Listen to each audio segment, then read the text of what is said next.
السلام عليكم يا اهل السلام. النهارده هنعمل رز بالشعريه المكرمل، طريقه جميله وحلوه. معانا معلقتين زيت، معلقه سمنه بلدي كده، معانا شعريه. الخطوه دي، شوفي الخطوه دي جميله وحلوه.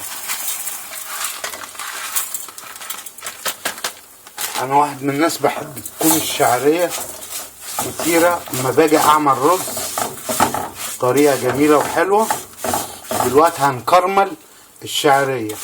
طريقه الكرمله بتاعت الشعريه عشان يبقى ليها طعم وريحه وليها طعم كده لما تيجي تاكل الرز، هنحط حاجه بسيطه. ابقوا معانا.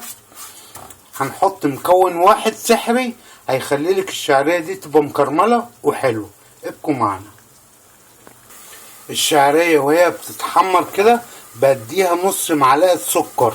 نص معلقه السكر دي حلوه في حاجه، هي مش هتسكر لك الرز ولا حاجه، لان الميه بتاعت الرز هنحط طبعا ملح، فدي احلى حاجه انك انت تكرملي الرز بالشعريه وبيبقى طعمه حلو، وحته الشعريه بتبقى ماسكه نفسها مش تتعجن منك.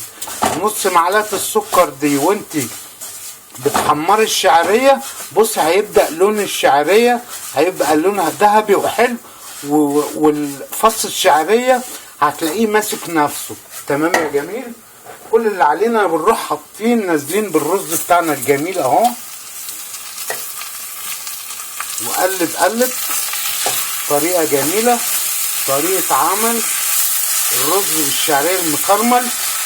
هي نص معلقه السكر دي اللي احنا حطيناها مش هتأثر في الكمية دي كلها، احنا بنحط نص معلقة السكر دي على الشعرية. تمام، حاجة جميلة وحلوة.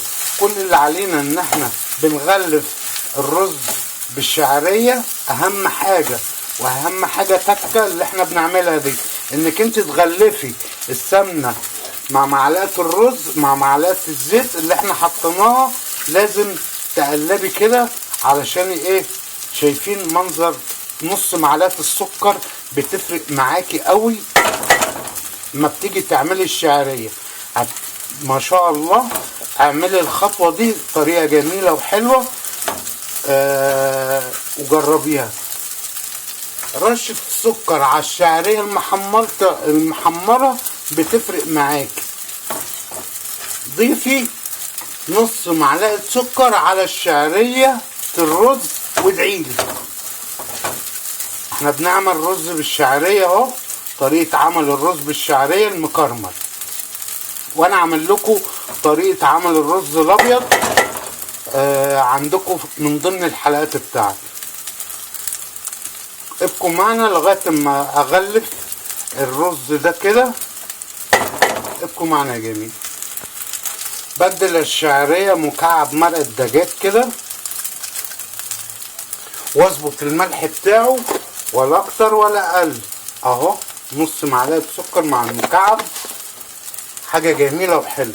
وانا على الوضع ده يا جميل بقلب تقلبتين كده واروح نازل بالميه السخنه. اوعي تعملي الرز بتاعك بميه ساقعه. شايفين؟ بسم الله ما شاء الله، بسم الله ما شاء الله.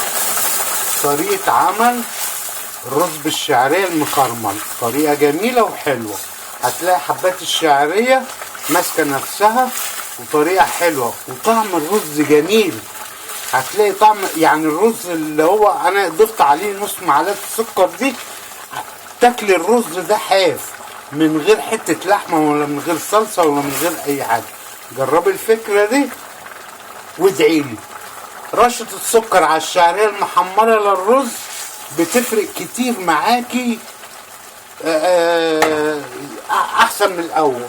ابقوا معانا يا جميل. اول ما تلاقي الرز والميه بدات تنزل كده، كل اللي عليكي هتجيبي شياطه وتحطيها هنا وتهدي النار خالص.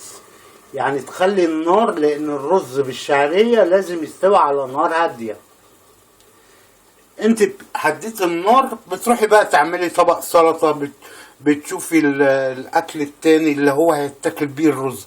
مع ان الرز ده يتاكل حاف من غير غموس، من غير لحمه، من غير فراخ، من غير سمك. جربي الفكره دي هتدعيلي. ضيفي نص معلقه سكر على الشعريه وادعيلي يا قشطه. ابقوا معنا كده. بسم الله، اللهم صل على حضرة النبي. طريقه جميله. ضيفي نص معلقه سكر على الشعريه وهي بتتحمر. ما تيجي تقلبي الرز يا شباب قلبوه بشوكة علشان الرز ما يعجنش منك. طريقة جميلة وحلوة. بسم الله ما شاء الله. شايفين الشعرية طالعة ازاي؟ الله، تحس انك انت عاملة حاطة على الشعرية ريحة الشعرية، البخار اللي طلع ده عامل زي ريحة البندق اللي بيتحمر. جربي وادعيلي. هنقلب. دايما ما تيجي تعملي الشعرية قلبيها بشوكة. تمام يا قشطة. هفرغ في الطبق كده ونشوف. عندي فورمة حلوة كده جميلة بتتباع عند بتوع الأدوات المنزلية. كل الموضوع إن أنا بجيب كده الرز وهو سخن يا جميل، وتروح عاملة طريقة جميلة وحلوة أهي. شايفين حتى حبات الشعرية محملة كده ما شاء الله اهي. اروح حاطط الفورمة الشعرية اهي. طريقة جميلة وحلوة، ولادك هتبسطوا منها. بسم الله. ايه رأيكم؟ حاجة جميلة وحلوة. شايفين يا جميل؟ بسم الله ما شاء الله. طريقة عمل الرز بالشعرية المكرمل طريقة جميلة وحلوة. الرز ده على الوضع ده يا جميل يتاكل لوحده، يتاكل من غير لحمة، من غير صلصة، من غير سمك، من غير اي حاجة. تمام يا قشطة. حبيت بس اوريلكوا طريقة عمل الرز بالشعرية المكرمل. رشة سكر على الشعرية وهي بتتحمر ضيفيها عليها. تمام يا قشطة. هتعملي الطريقة دي لأولادك وجوزك، ولادك هيحبوها بجد. انت مش هتصدقي لما تشوفي تشمي ريحة الشعرية، لأن السكر ما بيتحط على الشعرية وهي بتتحمر بتديكي طعم البندق، ريحة البندق وهو بيتحمر. تمام يا قشطة. حاجة جميلة وحلوة. يا ريتكم كنتوا معانا عشان تدوقوا ازاي طريقة عمل الرز بالشعرية المكرمل.